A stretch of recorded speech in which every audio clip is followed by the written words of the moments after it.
Hello সবাইকে, অনেক দিন পর আবার আমি ভিডিওর দ্বিতীয় পার্ট শেয়ার করছি। সেদিনকে তো অর্ধেক বলেছিলাম যে আমরা লাঞ্চ করে বেরিয়ে পড়ব সোনাঝুরি হাটের উদ্দেশ্যে, কিন্তু হাট তো সেদিন বসেনি, সেটাও বলেছিলাম। ফিক্সড কিছু দোকান আছে, সেখানেই যাব ঘুরতে। কিন্তু কি বলো তো, শনি রোববারে যে হাটটা থাকে না, তাতে যে ভ্যারাইটিটা থাকে এগুলো সাধারণত অন্য দিনে গেলে পাওয়া যায় না। তার উপর বুধবার দিন তো ওখানকার পুরো মার্কেটই বন্ধ থাকে, মানে পুরো বোলপুর শান্তিনিকেতনের বেশিরভাগ কেনাকাটির দোকানই বন্ধ থাকে। তো আমরা ওখানে গিয়ে প্রথমে একটু ফুচকা টুচকা খেয়ে নিয়ে দাঁড়িয়েছিলাম, দেখলাম যে এই ছোট্ট বাচ্চা গরুটা দাঁড়িয়ে আছে, একটু আদর করে নিলাম। এইটা হচ্ছে পরের দিন সকালবেলার ভিডিও।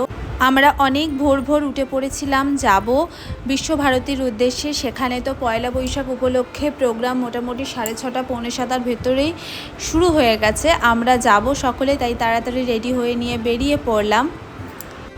ওইদিকে বেশ কিছু ভিডিও আমি বানিয়ে নিচ্ছিলাম, আর সামনেই দেখলাম হাতের কাছে কত ছোট ছোট আম হয়ে রয়েছে। এগুলোকে না দেখালেই নয়।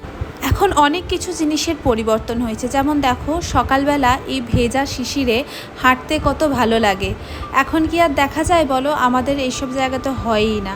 তো চলো আমরা বেরিয়ে পড়লাম টোটো করে বিশ্বভারতীর উদ্দেশ্যে। সবাই ছিলাম, শুধু ছোটদা আগে আগে চলে গেছিলো। ও তো প্রায় সকাল 5:30 পৌনে 6টার মধ্যে বিশ্বভারতীতে উপস্থিত হয়ে গেছে। আমরা পরে গেছি, লেটু মাস্টার সবাই। তো বাচ্চা কাচ্চা নিয়ে যাওয়াই আর কি। কিন্তু পথে এই শালবনি পড়ে গেল, ভাবলাম যে আগে এই জায়গাটা ঘুরে নিই, পরে গরম লাগবে আর ঘোরা হয়ে উঠবে কিনা। এত স্নিগ্ধ শান্ত নির্মল পরিবেশ কোথাও আছে বলে মনে হয় না।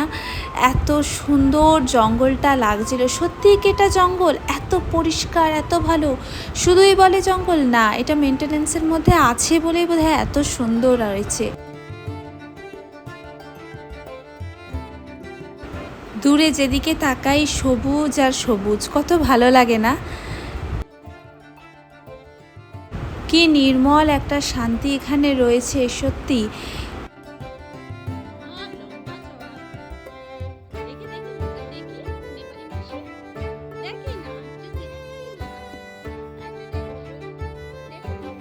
একসাথে দাঁড়াবো, তুমি এইভাবে ব্যাগগুলো দাও, ফটো তুলবো। দাও না, দাও আগে ব্যাগগুলো দাও।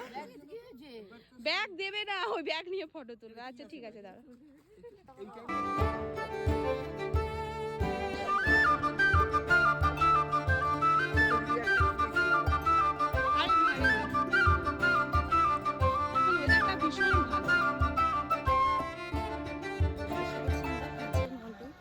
শুভ নববর্ষ। আমরা এসেছি শান্তিনিকেতন, এখন বিশ্বভারতীর কাছে মন্দিরের সামনে আছি।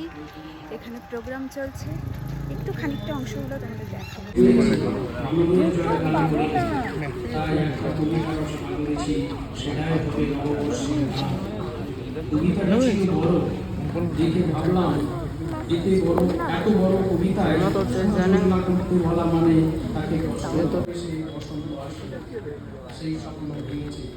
রবীন্দ্রনাথ বুঝতে পারছেন জীবন আর খুব বেশি সময় দেবে না তাকে। এমনই একদিন আসন্ন নববর্ষের প্রভাতে বৈতালিকের জন্য শান্তিতে বসে একটা নতুন গানে আবদার মেনে লেখা ওই মহামানব আসে। গুরুদেবের সেই বিশ্ব মহামানব কারখানা তার গোটা বিশ্ব প্রাণবায়ু নেবে। অনুরঞ্জিত বিশ্ব আবার প্রাণবায়ু সারা পৃথিবীতে ছড়িয়ে দেবে। রবীন্দ্রনাথ মনে করতেন মানুষ যে দেশে বাস করে সে দেশের কোনো ভৌগোলিক সীমা নেই। তার কারণ মনকে কখনোই ভৌগোলিক সীমা দ্বারা আটকানো যায় না। মনের অবস্থান এখন এদেশে তো পরক্ষণেই ভিন দেশে।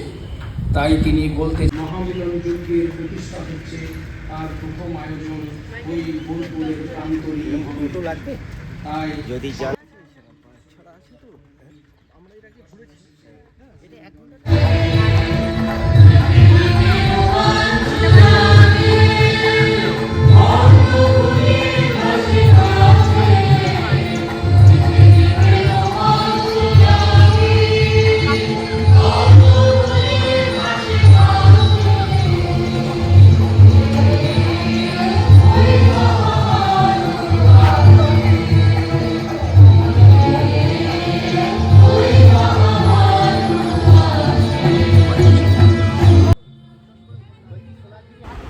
সত্যি কি নির্মল শান্তি রয়েছে না এখানে।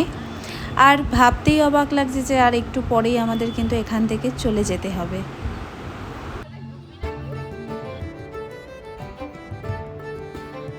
যাই হোক, আমরা ঘুরে আসার পর এবার আমাদের বেরোনোর পালা, তাই তাড়াতাড়ি করে সবাই মিলে ব্রেকফাস্টটা করে ফেললাম। আমাদের ব্রেকফাস্টে অনেক কিছু ছিল, লুচি, তরকারি, ওখানে কমপ্লিমেন্টারি মিষ্টি দিয়েছিল, সঙ্গে ছিল ডিম সেদ্ধ, ডিমের অমলেট, পোচ, অনেক কিছু। তার সঙ্গে ছিল ব্রেড বাটার জ্যাম, আর এটা ছিল এগ টোস্ট।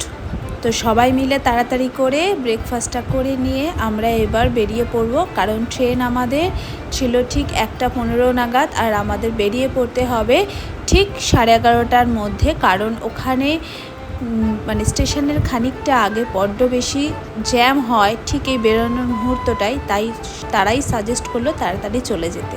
চলো টাটা।